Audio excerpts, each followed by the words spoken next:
High, welcome to my channel. আজকে Sunday মানেই একটু তাড়াতাড়ি কিন্তু টেস্টি একটা কিছু রেসিপি। তো আমি এখানে আজকে বাটা মশলা দিয়ে চিকেন রেসিপি করে দেখাবো। কড়াটা গরম করে দেখুন, তেলটা দিয়ে দেওয়া হয়েছে। এরপরে আমি তেজপাতা, শুকনো লঙ্কা ফোড়ন দিয়ে ভালো করে ভেজে নিয়ে এরপরে আমি এখানে পেঁয়াজটা দিয়ে ভালো করে ভেজে নেব। আচ্ছা, পেঁয়াজটা দেওয়ার সাথেই কিন্তু আমি এখানে অল্প একটু চিনি দিয়ে নেবো। না, চিনিটা কিন্তু মিষ্টি করার জন্য একদমই নয়, এটা হচ্ছে একটু ক্যারামেলাইজ অ্যান্ড সুন্দর রং আসার জন্য, অ্যান্ড টেস্টটাকেও ব্যালেন্স করে। জানেন তো, বাই প্রফেশন কিন্তু আমি একজন টিচার অ্যান্ড আমার হাজব্যান্ড হচ্ছে একজন বিজনেসম্যান। কিন্তু আমরা দুজনেই চেষ্টা করি যে এই সানডেটা আমরা দুজনে ফ্রি থেকে একটু হলেও একটু বাইরে আমরা বেরোবো। দেখুন, এর মধ্যে আমার ম্যারিনেশনের মশলাটা কিন্তু একদম রেডি। আমি এখানে গোটা ধনে, জিরে, আদা, রসুন, শুকনো কাঁচা লঙ্কা আর নুন হলুদ দিয়ে ভালো করে এটা ম্যারিনেট করে আমরা বেশিক্ষণ নয়, ঠিক যতক্ষণ পেঁয়াজটা আমাদের ভাজা হবে ততক্ষণই আমরা এটা ম্যারিনেট করে রাখবো।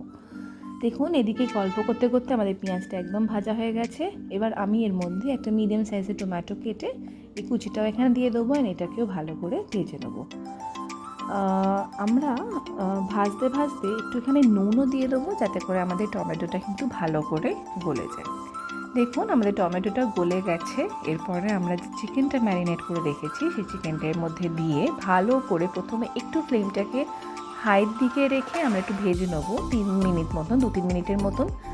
তারপরে কিন্তু আমরা ফ্লেমটাকে লো মিডিয়াম করে ভালো করে কষতে দেবো ঢাকনা চাপা দিয়ে।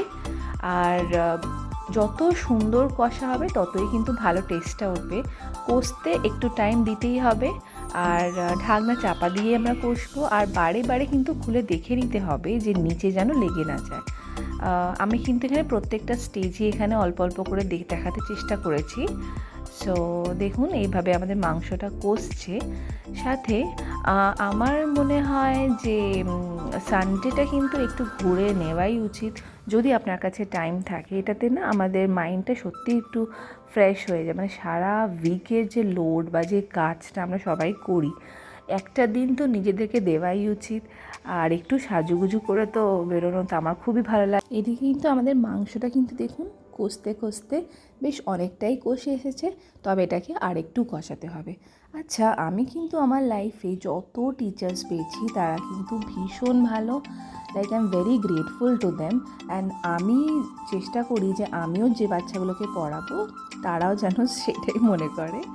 সো ওকে, আমাদের মাংসটা এখানে দেখুন কষা হয়ে গেছে। এরপর আমি এর মধ্যে একটু জল দিয়েছিলাম, যেহেতু আমরা এখানে ফ্রাইড রাইসের সাথে সার্ভ করব। অ্যান্ড এখানে এক ছোটো চামচের ঘি আর বাটা মশলা, যার মধ্যে ছিল এলাচ, লবঙ্গ আর দারচিনি। ব্যাস, আমার food is now ready to B served. এখানে আমি একটু অল্প ফ্রাইড রাইস, চিকেন কষা, সাথে স্যালাড দিয়ে এটাকে সার্ভ করেছি।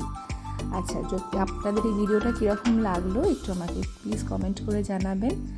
And yes, thank you so much for watching. If you liked my video, kindly subscribe to my channel. Bye.